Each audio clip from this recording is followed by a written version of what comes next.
Yes, yes, yes. You're now rocking with the best, Brooklyn Indigo. Welcome to the 7th episode of my vlog titled The Big Secret. Come journey with me.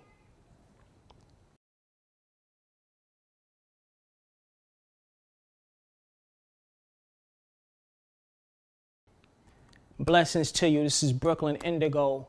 Welcoming you back. Thank you so much. Happy holidays to you and yours. This week's episode of my vlog is titled The Big Secret. And I named it that for a very particular reason. What are you keeping a secret? What did you tell yourself that you would die with as far as the information or experience is concerned? What you are afraid to share with somebody, what is actually crippling you and stopping you from personal growth within yourself. And as always, Brooklyn Indigo will always use himself as a personal example on what my big secret is. The secret that I said I would never share with anybody. The reason why I'm well into my adulthood, and only one person knows this, and this person found out not too long ago.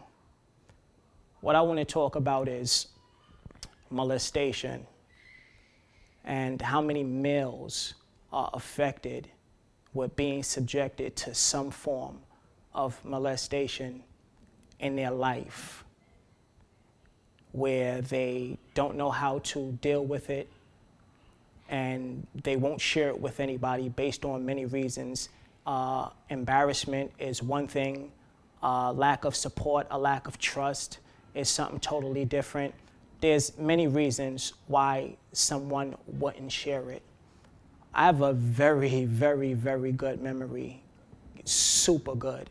I can remember back to when I was 4 years old. And one of my first experiences was being touched in a very inappropriate way when I was a child. I was about 5 years old. I still remember the exact details of that situation, and I play back in my mind on them very often, like, well, if you're smart enough to remember the details of that situation, why didn't you say anything after, or why didn't you? I was a baby. At 5 years old, you're still a baby. There's certain things that you don't necessarily understand. There's certain things that you don't necessarily view as something wrong until you get up there in age and you start to realize, hey, this was extremely inappropriate. And this is not about pointing out names. This is not about anything of that nature, but what it is having enough courage for yourself first. There's a freedom that comes with digging deep into your soul and speaking on a situation that you've looked at so negatively your whole life, that's actually been crippling you from stepping into your power and your blessings and speaking on it. The second reason is, I know that there's many, many people in this similar boat, clearly different experiences, but overall, some form of a molestation that they never said that they would share with anybody. And there's a second situation that I've dealt with in my life. At 15 years old, music and basketball was my life. I didn't understand myself at that point in time. I was dealing with not having a steady father figure or men in my life that I respected, and I didn't really know how to cope with coming of age and really just being all right with who I was, and the fact that I felt like maybe I didn't measure up, to some of my friends or some of what girls thought, guys should be into at that time. We're talking 15 years old. Certain people move faster, certain people don't. At 15 years old, I was moving a little slow. It was music and it was basketball, and that was my life. I was able to escape music and sports. And at 15 years old, there was a guy who went to my high school who was like this, almost like a superstar, that obviously didn't make the pros NBA-wise, but he played overseas, I believe. And he had a setup at the YMCA in Bedford-Stuyvesant on Bedford Avenue. Not the new YMCA there. There's a different YMCA, maybe like in 1995, that used to be there. Brick building, a few stories. And, you know, he brought me and a few people from our high school there after school just to play basketball and, you know, possibly try out for their team. They was traveling all over the place, playing in tournaments, things of that nature. And I remember after playing basketball there for about 2 or 3 hours, he had a conversation with me about all the sponsors that they was dealing with, and you know, we give our players free Adidas sneakers and, you know, free outfits, windbreakers, and, you know, all of these different things. And then he started asking me specific questions that just caught me very off guard and blindsided me. And I didn't really feel comfortable with how, as a man, you can ask a younger boy those type of questions, whether you know them or not. And the fact that I just met you today, it just threw me off and made me feel extremely, extremely, extremely uncomfortable.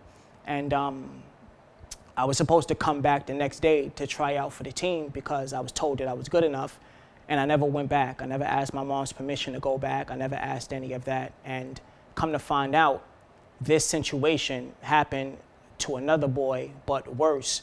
And this individual wound up getting arrested a few years later, and it was a big thing in the papers and everything. But we talking about not having the courage and the confidence to tell anybody about that, because you don't ever want to look like you did something wrong or be called gay or homosexual or, you know, just unnecessary teasing that kids do because they don't necessarily know any better at that time.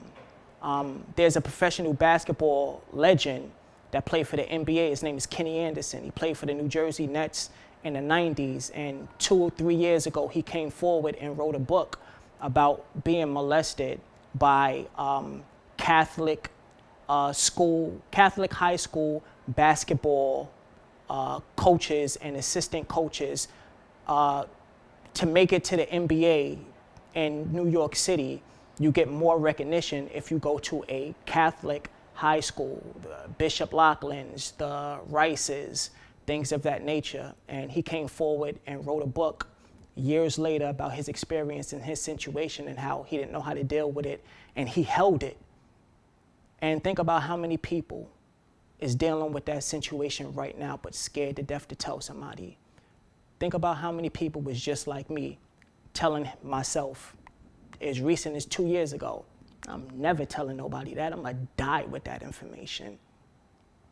Just recently, I was experiencing severe back pains just out of nowhere. And laying down in the bed, I heard a voice in my head just basically say, you know what information you're not telling, and you need to share it. And I finally gave in. And I'm using this vlog as a lane and an opportunity to share real shit with people and possibly encourage somebody, even if it's just to admit that they didn't have any fault in something that has been weighing them down all this time, that maybe they could take back some of their freedom and their life back. I appreciate y'all for listening. There's nothing wrong with you. You're not a failure, you're not gay, you're not different, you're not anything. You just had an experience that didn't break you. And you can make something out of that, and you can inspire somebody else to get the help that they need if they need help. Brooklyn Indigo, peace and love.